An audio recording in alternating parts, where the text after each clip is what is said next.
अस्सलाम वालेकुम, welcome to my YouTube channel.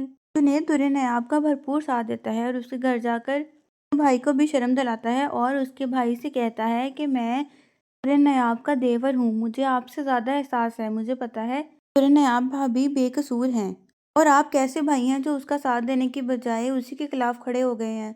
नायाब जुनैद को कहती है कि जुनैद भाई आप छोड़ें इन सबको, मैं अब इन लोगों के साथ रहना ही नहीं चाहती, इनको इनके 25 लाख मुबारक।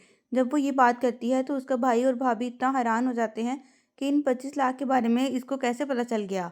वो अपनी दोस्त से कहती है किसी घर का अरेंज कर दे, तो उसकी दोस्त का एक मामू का घर खाली पड़ा होता है। वो उसको कहती है कि तुम उधर रह लो। वो वहाँ पर शिफ्ट हो जाती है और दादी को भी अपने साथ ले जाती है।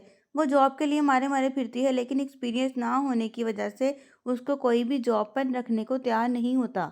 दूसरी तरफ जब जुनैद उसकी हेल्प के लिए मारा मारा फिर रहा है उसके साथ, तो वहाँ पर वो एक जगह पे वकील के पास जाते हैं और वकील उसको बताता है कि इसकी माँ पर तो बहुत ज़्यादा इल्ज़ामात लगे हुए हैं। तो वो पूछते हैं कि कैसे इल्ज़ामात?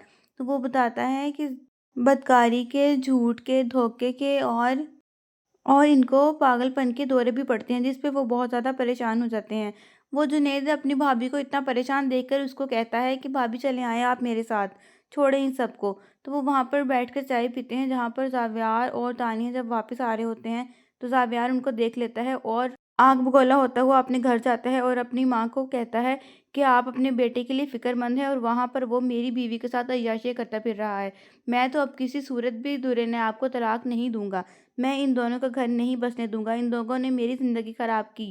दूसरी तरफ तान्या का भी अब असल चेहरा देखने को मिल चुका है। मंगनी होने के फौरन बाद ही उसने अपने रंग दिखाना शुरू कर दिए।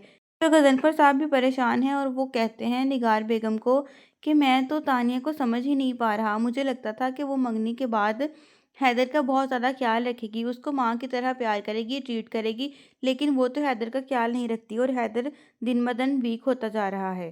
जुनैद मजीद दुल्हन ने आपको बताता है कि भाभी आप फिक्रमंद ना हो और उसको उसकी परेशानी हल करने के लिए उसको वो वॉइस नोट सुनाता है जो उसने रिकॉर्डिंग की होती है तानिया की और उसकी माँ की बातों की। मजीद ये कि जमीला मासी को भी अब इस चीज़ का एहसास हो चुका है और जल्द से जल्द वो ये चाहती है कि जावियार को सच बता दे और बिलाखिर वो सच बता ही देगी।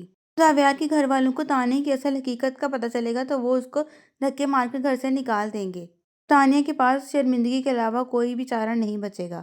Thank you for watching. अल्लाह हाफिज़।